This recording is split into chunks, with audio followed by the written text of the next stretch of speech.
to the Age of Fission radio show with your host, Lonnie Clark. We stand together and accept that we now live in a world transformed by Fukushima. Monday, Wednesday, and Friday from 8 a.m. to 9 a.m.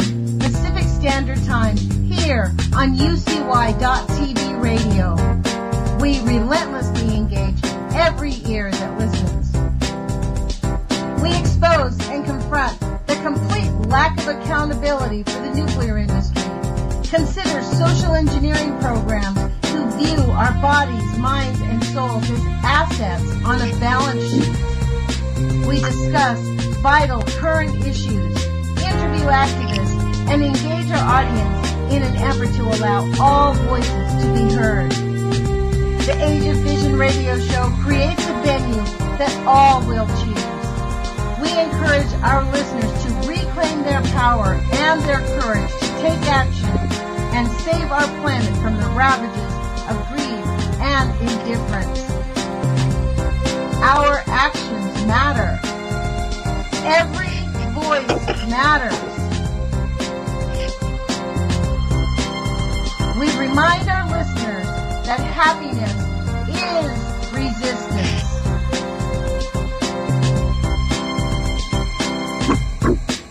Love is greater than fear.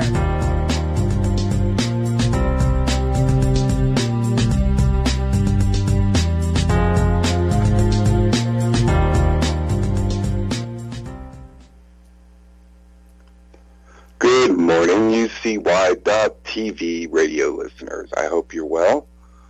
My name is Jerome, and I am the Sane Environmentalist. And today, I want to talk about, let's talk about infrastructure a little bit. What is infrastructure? What is the infrastructure that makes humanity the top of the food chain? It is our technology. Without our technology, we would, believe me, not be at the top of the food chain. So our technology allows us to be the dominant species on the planet. And so it's very important to us. And as a result, we're willing to go out of the way to get it, to get our technology. And the only way we get our technology is through infrastructure. You need the roads and the bridges and the wires and the data that connects it all to make it work appropriately.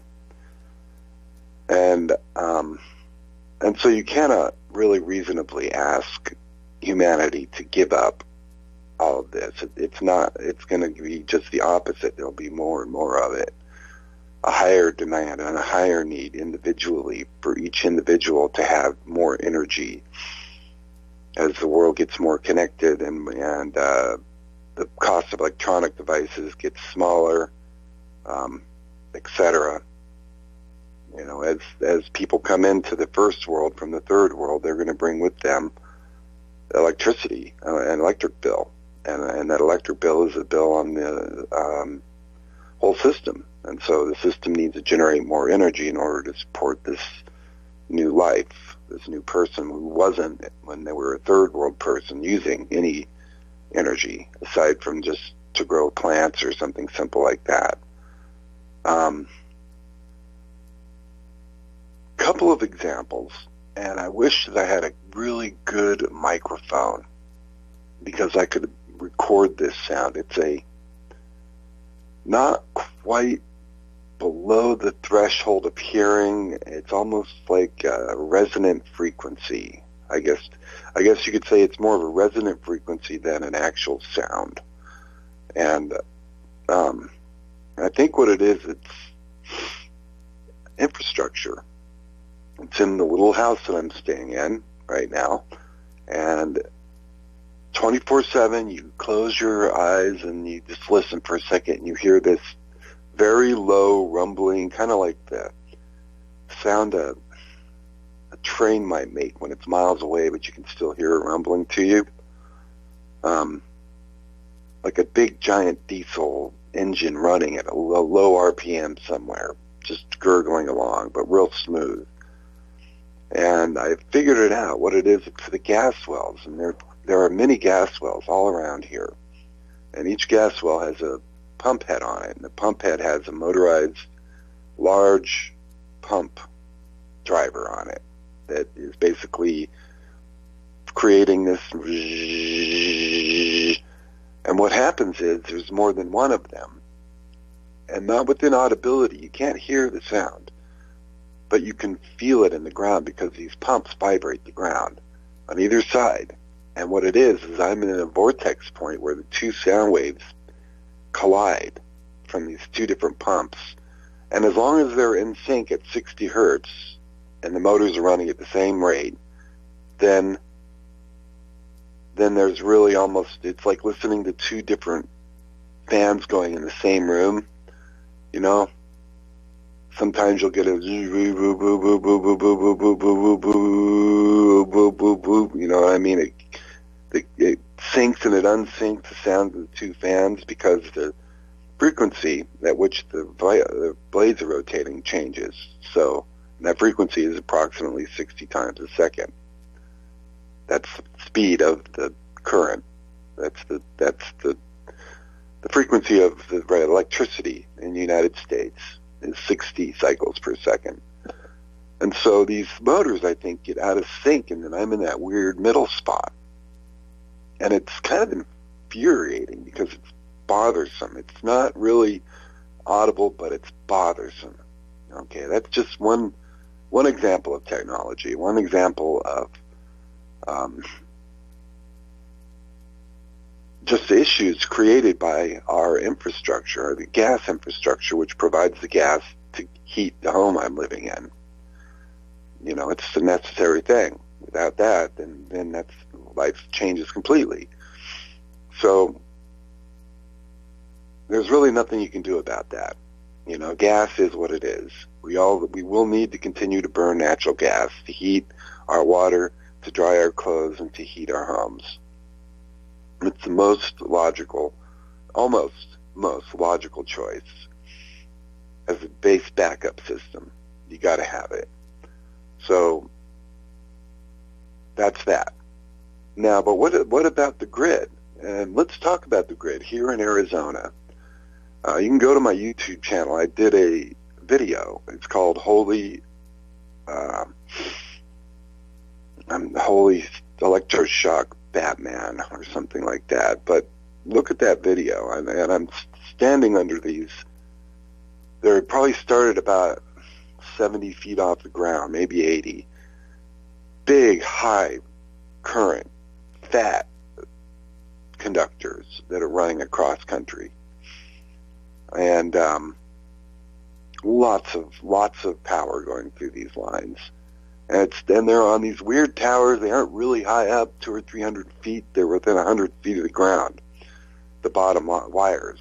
And so it's like, well, I think really nothing of it. But there's this bench down there, and I sit at this bench, and it's a plastic bench, like plate of plastic 4x4s, basically, connected to a metal post into the ground.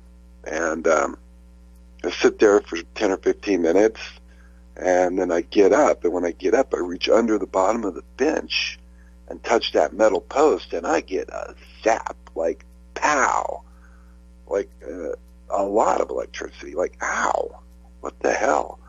And I remember the first time going, well, that's a strange place for static to be. There's no carpet or anything. It's outside. You would think I'm grounded. I mean, how? That's kind of weird. And then it happened, and the second time I figured it out. It's like, my God, I'm conducting a huge current into the ground. And I noticed when I was taking my my sweatshirt off to put it in my backpack and then move on, I got static crackle out of the sweatshirt as it was coming off. We're talking in 70 degrees outside in the desert, but under those power lines. And now when I bike through there, I can and actually start to sense that 60 cycle per second current hum that goes through me to the ground. Really strange, and I can't think on any level that that's healthy for a person. Can't think that that's good. And as well, look at the whole issue behind generating the electricity that goes through those lines. Not only are the lines themselves apparently maybe not quite close enough to the ground in this case, but also what goes on at the other end there to generate the electricity that goes through those lines. Well, I'll tell you, there's a nuclear reactor at the end of those lines. Those lines right outside my house go back to a nuclear plant. It's the biggest nuclear plant in the United States. So they're literally splitting atoms for the electricity. So it's both ends. So you got to say to yourself, well, that is unfortunate. Then that is unfortunate. What are we going to do? Yeah, we got to quit doing this nuclear thing, but we're still going to have to burn coal or gas or do something, right? Well, there is, at least for a large percentage, I think, an option, and that option is solar power. Though solar power is definitely, I've talked bad about solar power, and not necessarily as a bad thing, but as let's not forget, it does have a greenhouse gas cost. But the more I analyze it, the more I realize there's a time to zero period, a payback period, a get your money back period with solar, wherein you actually are able to get ahead. You get ahead with solar energy because it's a constant thing. The sun is a constant thing. And the bottom line is, as long as you have more solar panels and you have energy use, you'll always have enough energy.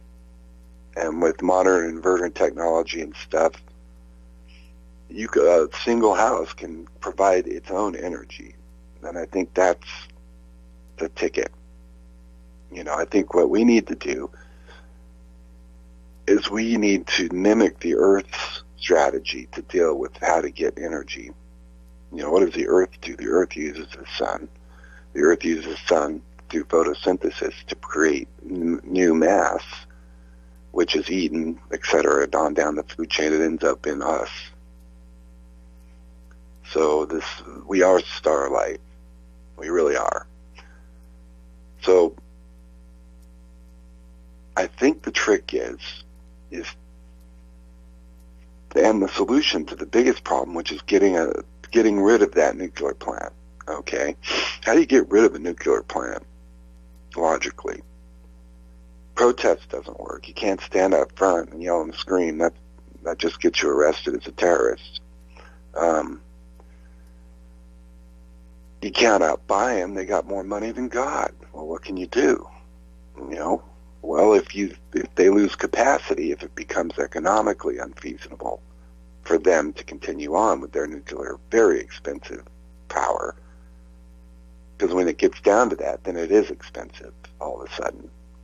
Yeah, you can get a jackwatt of energy out of one fuel bundle, but then you've got the whole revelations of, well, now we got to store the fuel bundles forever. How are we going to do that? And that costs millions of dollars, et cetera, et cetera. All of a sudden, nuclear power is becoming unfeasible because it's economically unfeasible. It's the only thing that could stop it. Okay, now imagine, if you will, a situation wherein you're in a small community, let's say 20 houses in a little area, a cul-de-sac sort of thing, a couple little roads in a cul-de-sac, and every single person has 12 solar panels on their roof and an inverter on their wall and a battery pack. Every single house has all of that. Well, what do you get? You get and that is enough, depending on where you are, to power the entire house. with the proper battery system for storing energy in case there's a sun outage, somehow the sun stops shining or something, or to, on cloudy days to power things, you can use the battery if the solar cells aren't able to generate it. But combination of solar cells and battery creates. I did a workout on 11 homes. 11 homes in a little community, and I did, I believe it was 3,000 watts per home, 3 kilowatt array on each house. So and there's this thing, it's called PV watts. Just search for PV watts, and it'll give you all the information you need. But I'm just plugging in information just for this area right here. All right, good. So that would be 3 times 11 is 33 kilowatts of electricity.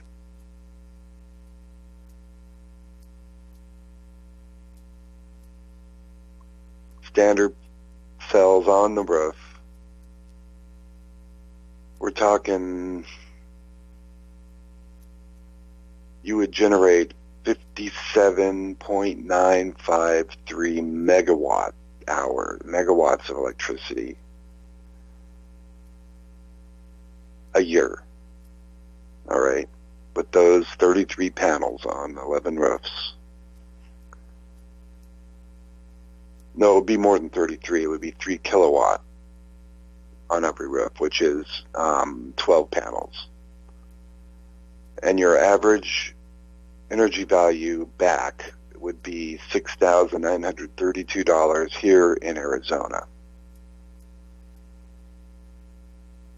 But you could do that, and that would be enough to provide each house with, because some houses are going to use very, very little electricity, and some houses might be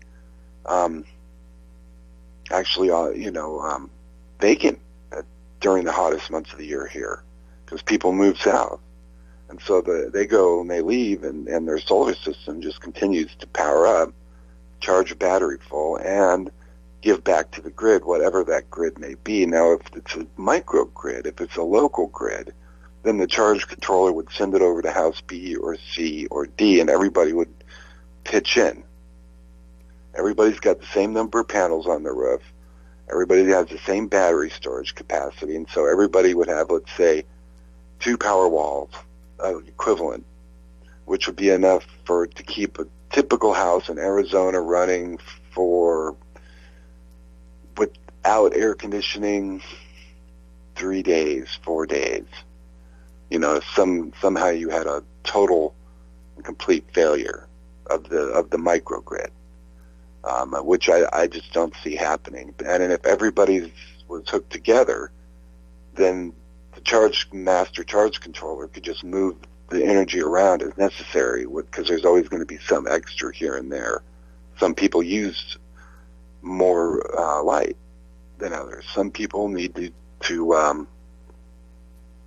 just do things that are energy intensive. Use a power tool, a chainsaw outside, clip some bushes, or run a washing machine.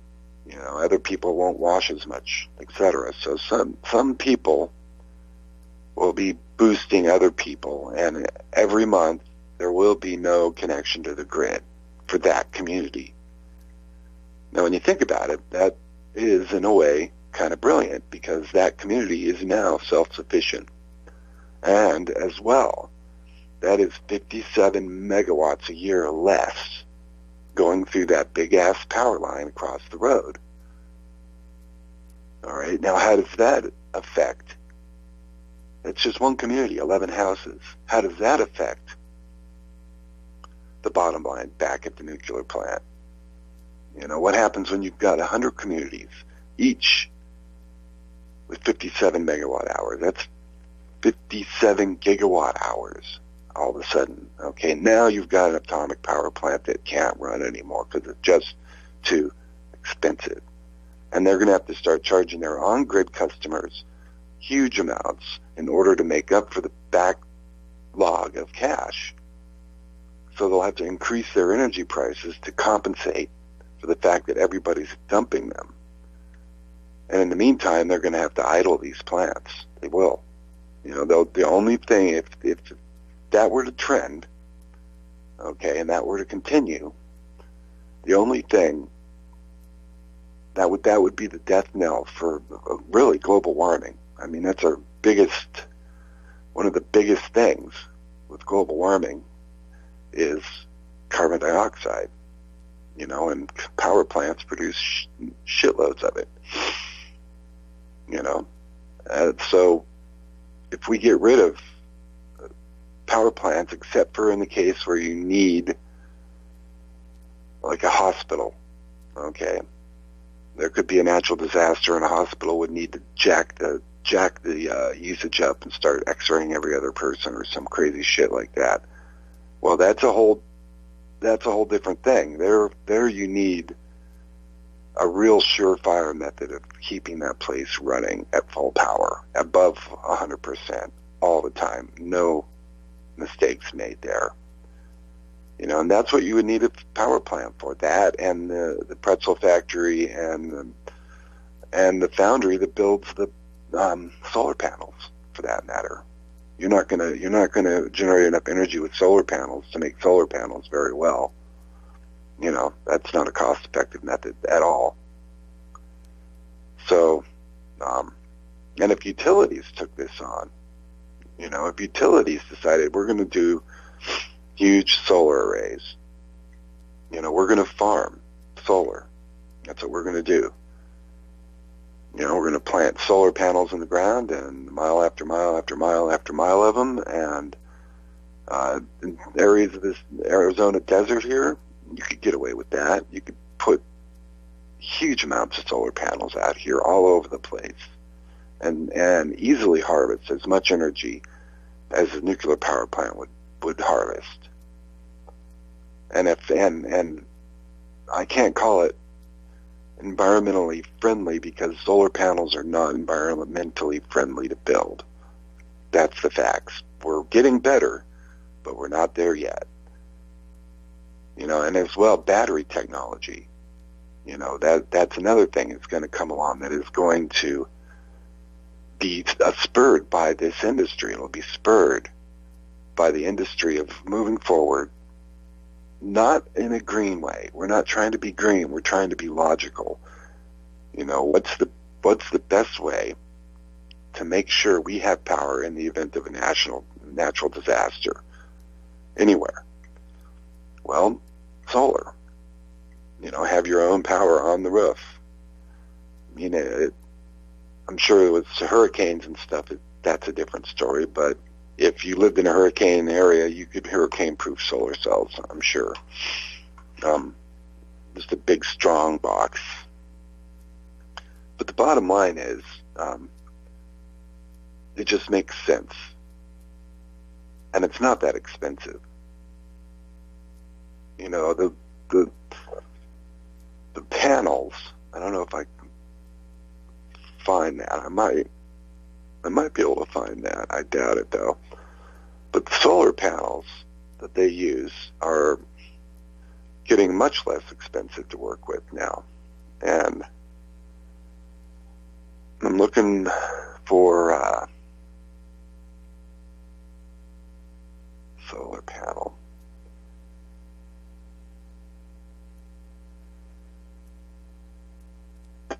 I got it. Here we go.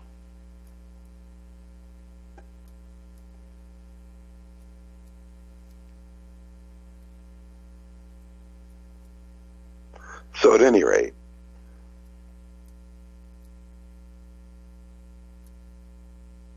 and what I'm doing is pulling up this solar project calculator.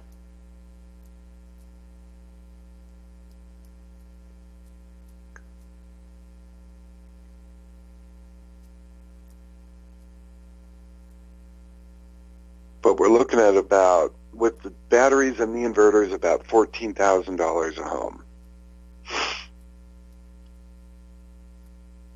And a payback in this state of about 8 years. And it will, and if enough people did that, that's what Japan's doing now. Japan has got this new microgrid economy that they're building. And what it is you've got a small community. It looks like 20 or 30 houses. You have a large solar farm kind of off to the side of the community. There's what looks like be like a community center or maybe a school. And on those buildings, all solar or some sort of solar, probably hot water. And every house is efficient, and every house has I think a solar roof. So between all that, then they are completely self-sustaining. They are able to get completely off of the grid. The city of wow, that is such a big word. Shigashi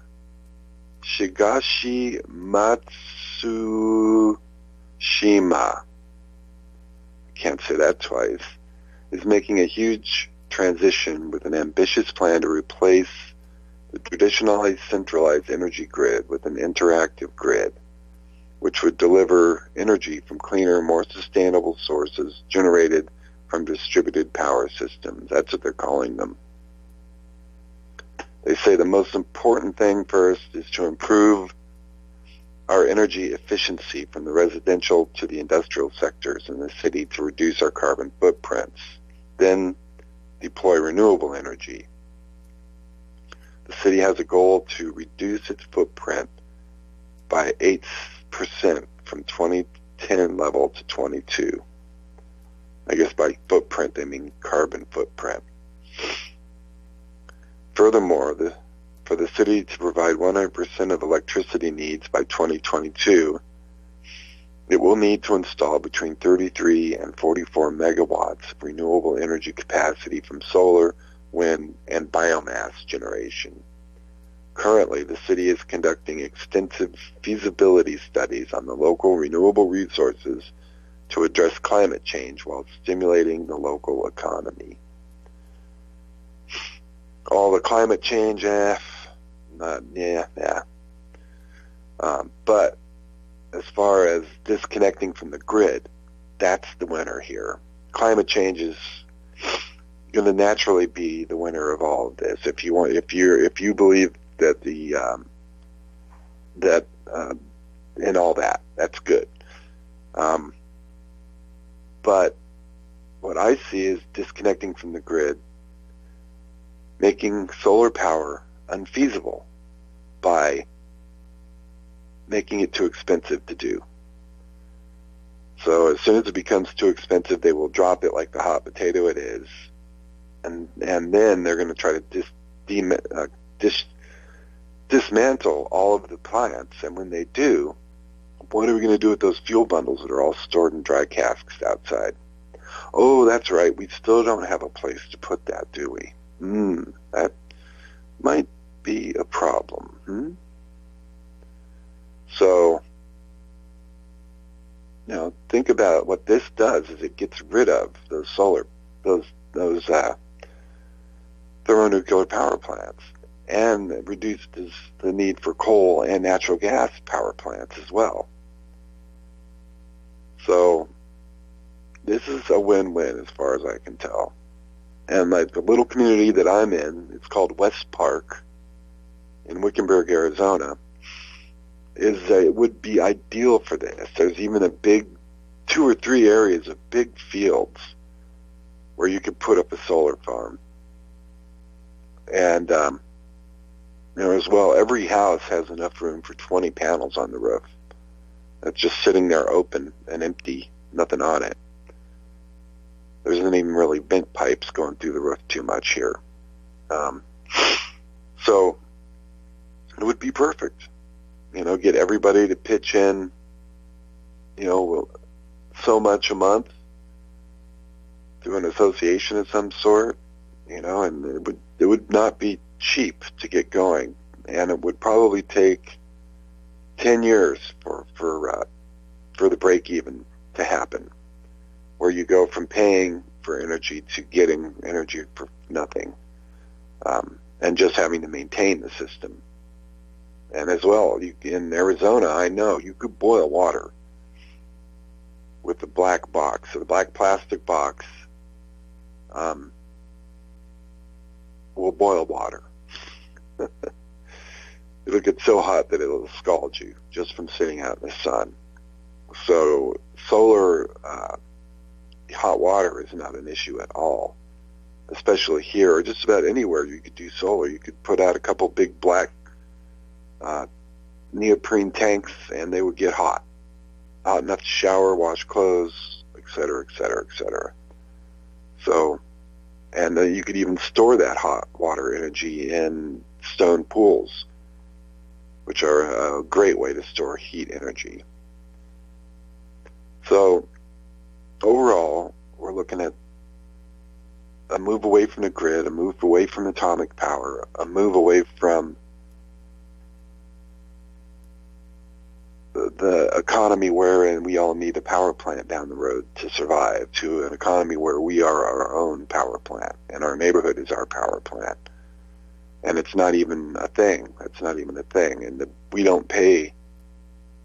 As a matter of fact, they took down those power lines. They only run power lines to and from the factories now. They recycled all the other power lines because it was too expensive to keep them up.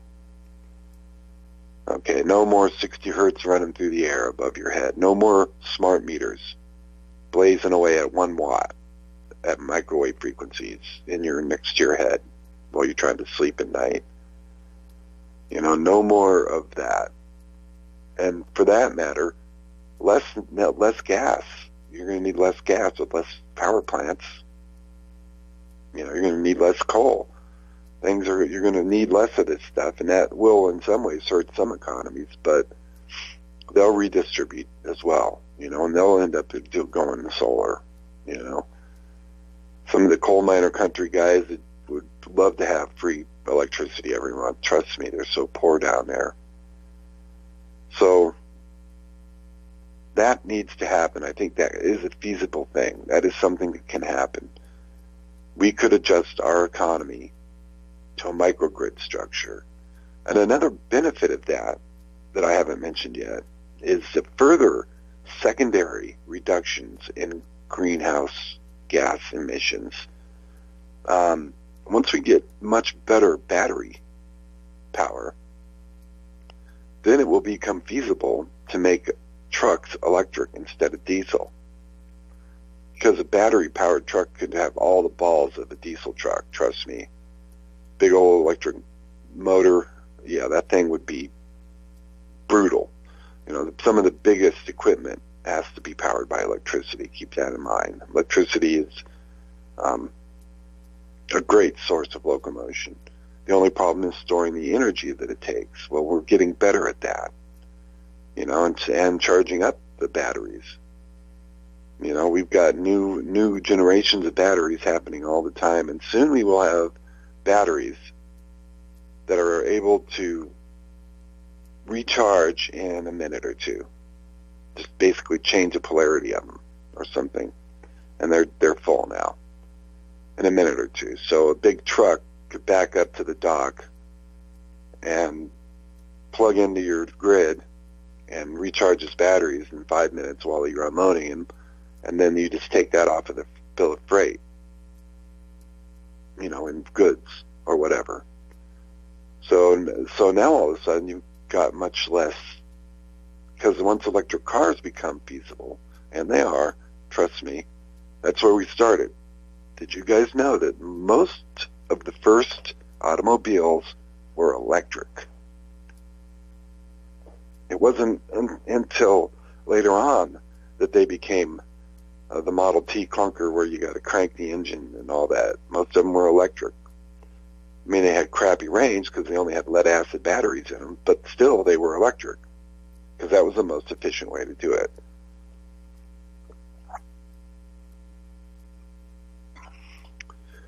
The only reason that we ended up going to a gasoline engine or a diesel engine is because you can store massive amounts of energy in diesel fuel or gasoline, versus a battery. A battery in the size of a 20-gallon gas tank is not going to take a car 300 miles.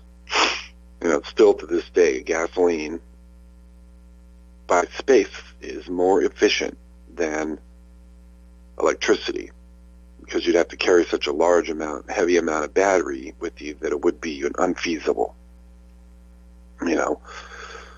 So, and back then it would be the gas tank is, basically the battery would have to be the size of the whole back of the vehicle in order, basically half of the trailer would be battery.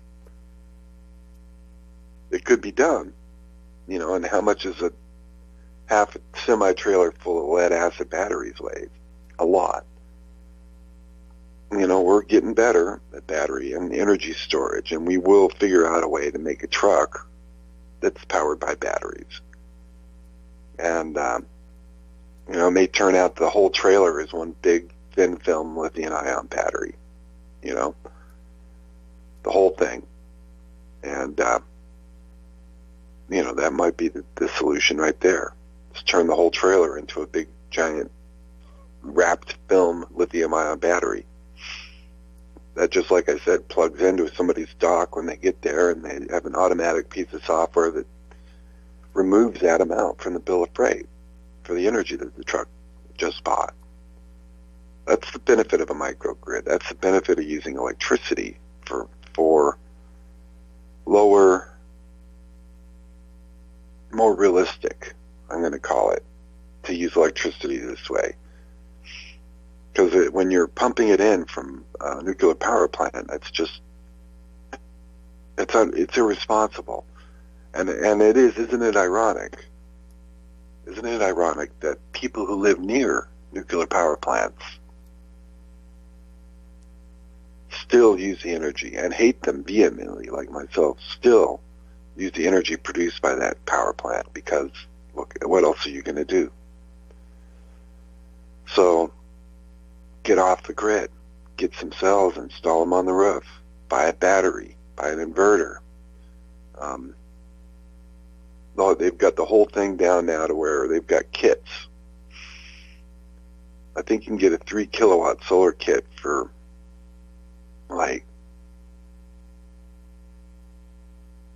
with the batteries and everything, like $13,000. And 3 kilowatts, at least in Arizona, is enough to run your whole house. You'll need probably to use grid power in the summertime for air conditioning when it gets to 120 degrees.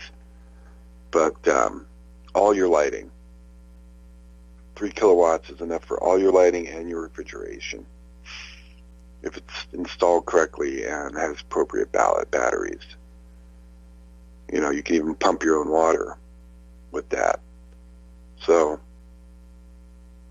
and for that matter, in Arizona, 10 by 10, I don't even know how you would design it, but you could rig up a pan where 10 by 10 and trickle water at the top, and by the bottom it's boiling from the sun.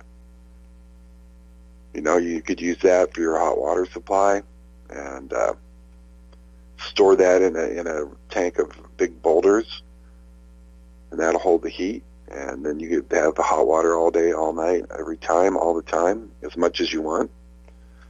And there's no gas burnt because of the hot water. That's another global warming advantage. If you have a hot water heater as well, hot water system, then you're not going to be burning gas to boil water. And it's like we've got all this energy blasting at us. We've got here in Arizona, I think it's solar radiation in kilowatts per meter squared per day. So for every meter squared of space here, we get, let's say in January, 5.25 kilowatt hours per meter a day of sunlight hits that 1 meter. The average is 6.21 kilowatts per meter squared. So if you just go outside your yard and look around and see how many square meters of space that the sun hits, that nothing, it just bounces back into space, then you can kind of get an idea that maybe why aren't we spending money on this? Why hasn't money been spent on this, folks? As well, we have a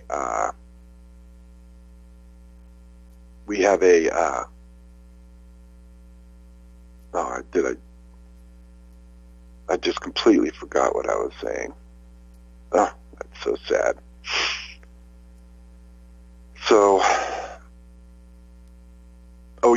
there's a tax credit, 30% tax credit if you buy a solar system.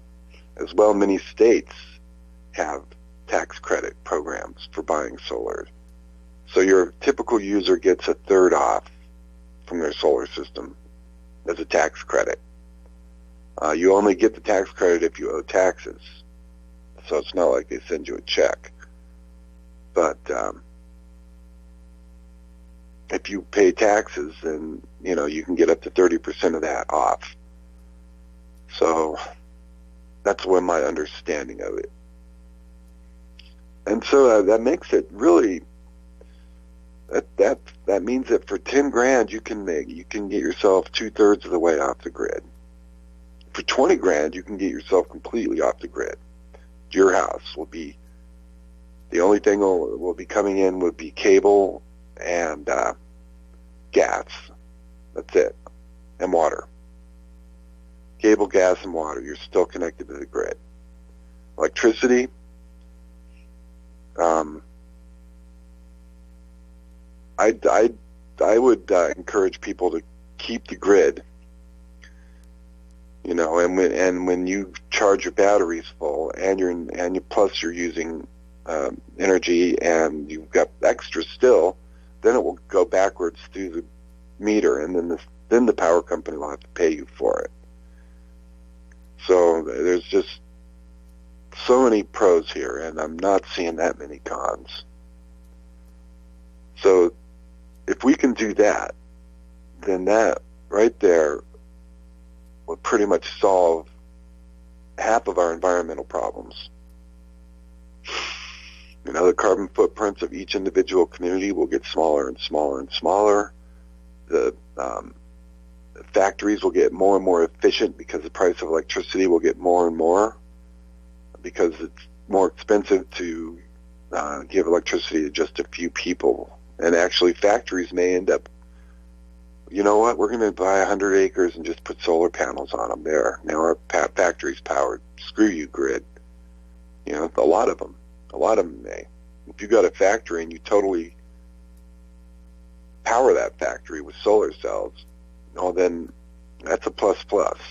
And that, imagine a modern factory that's all powered by solar cells would have to be very, very efficient and not wasteful, and quiet, because efficiency equals quiet, and combine that with gas trucks that aren't gas anymore, that are now lithium-ion battery-powered trucks. And how much of a difference that would make, how much quieter things would be, how much less smog and crap that you would have. That would, and not have those nuclear plants chugging away in the background, just like tick, tick, tick, tick. Which one's going to go next, and how's it going to go?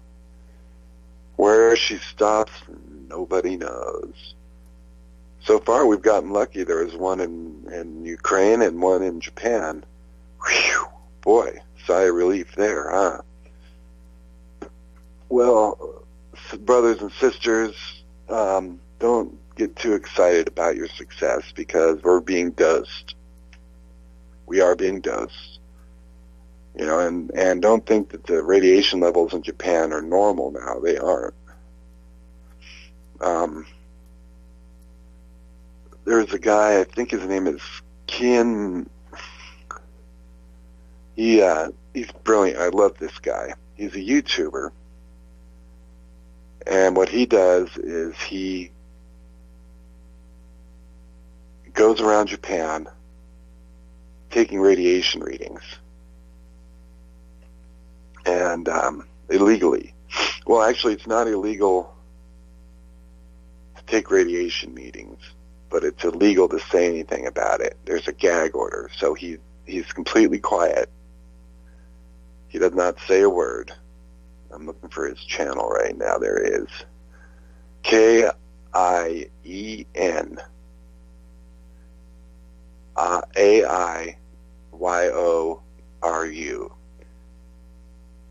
It would be Kienaiyoru.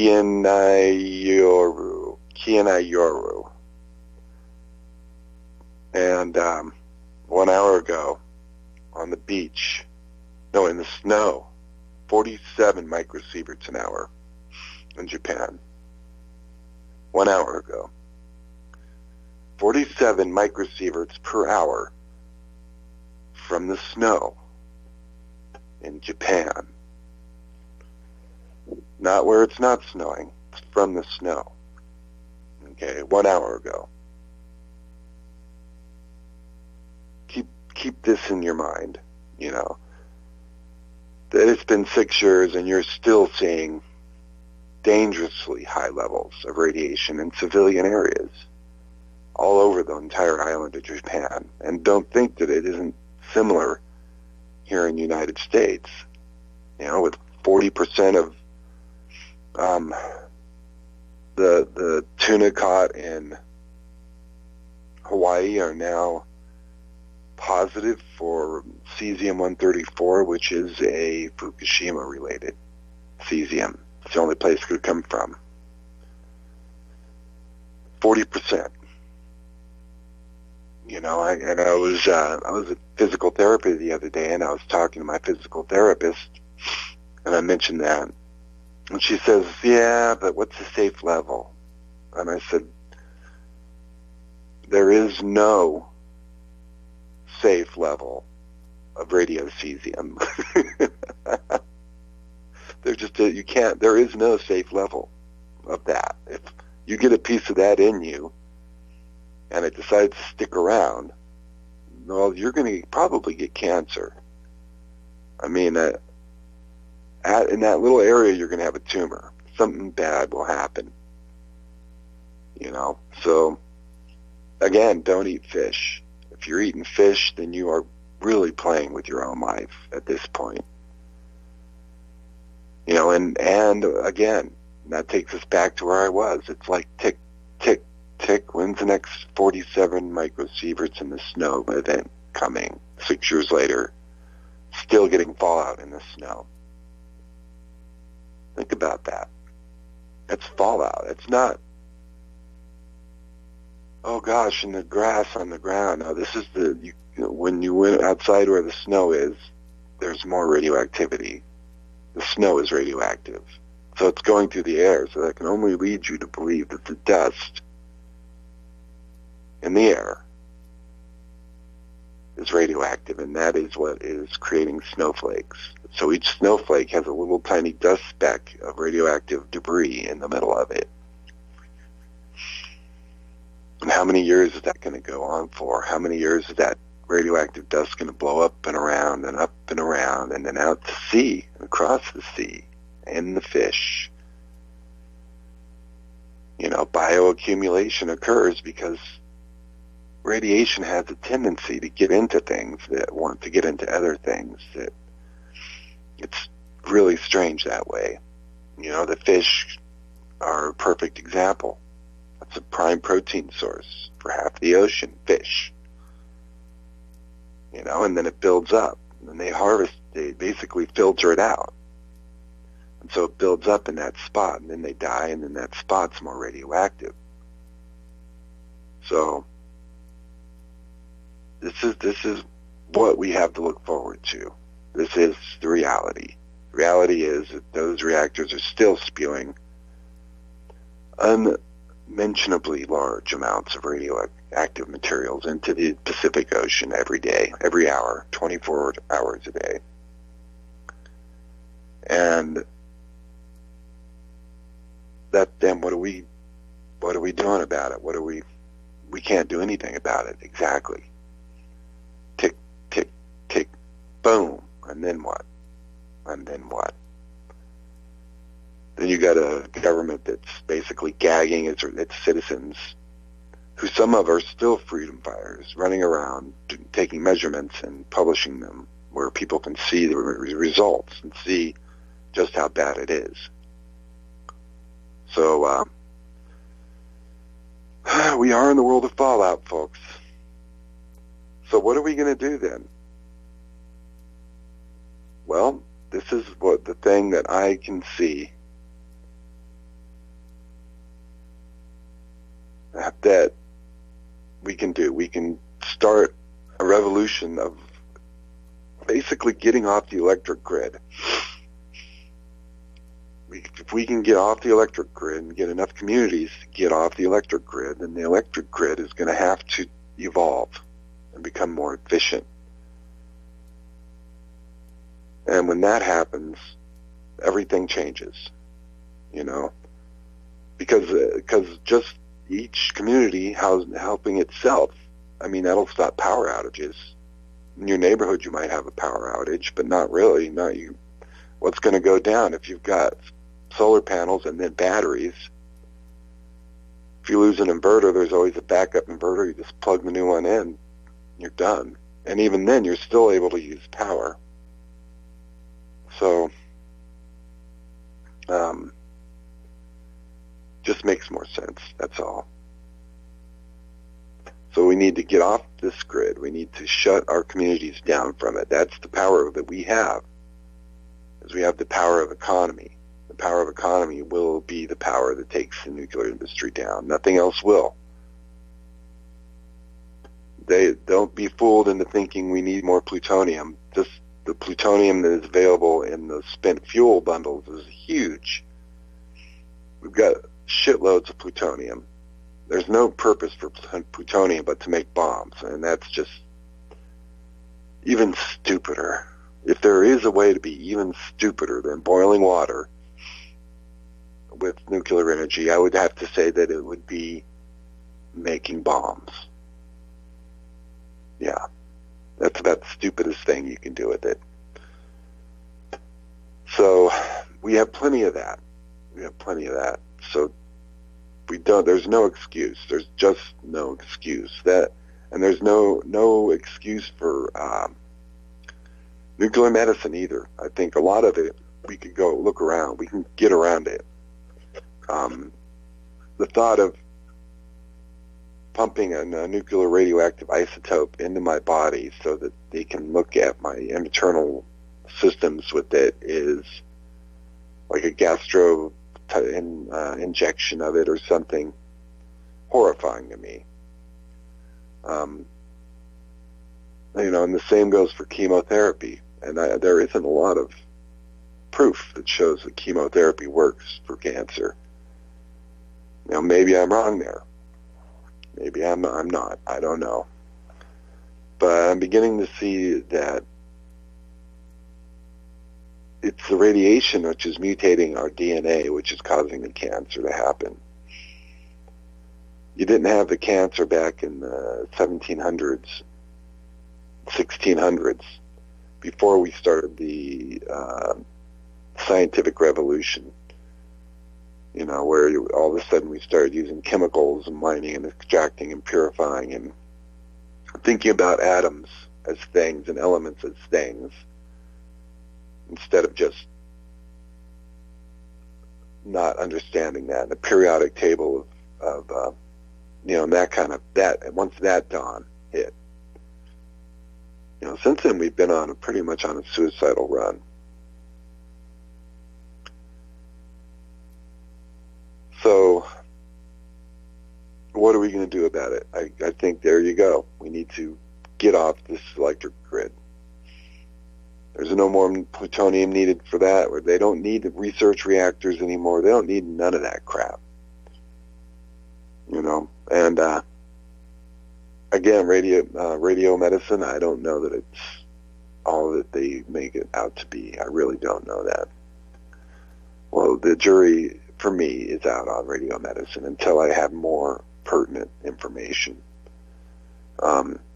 I could see the value in the imaging technologies.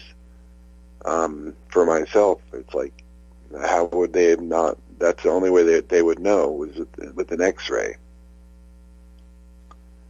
Be able to take a picture of my spine, you know, and I don't know that they have to actually have a manufacturer of a type of radioisotope for that, or if they just produce a super high frequency radio wave.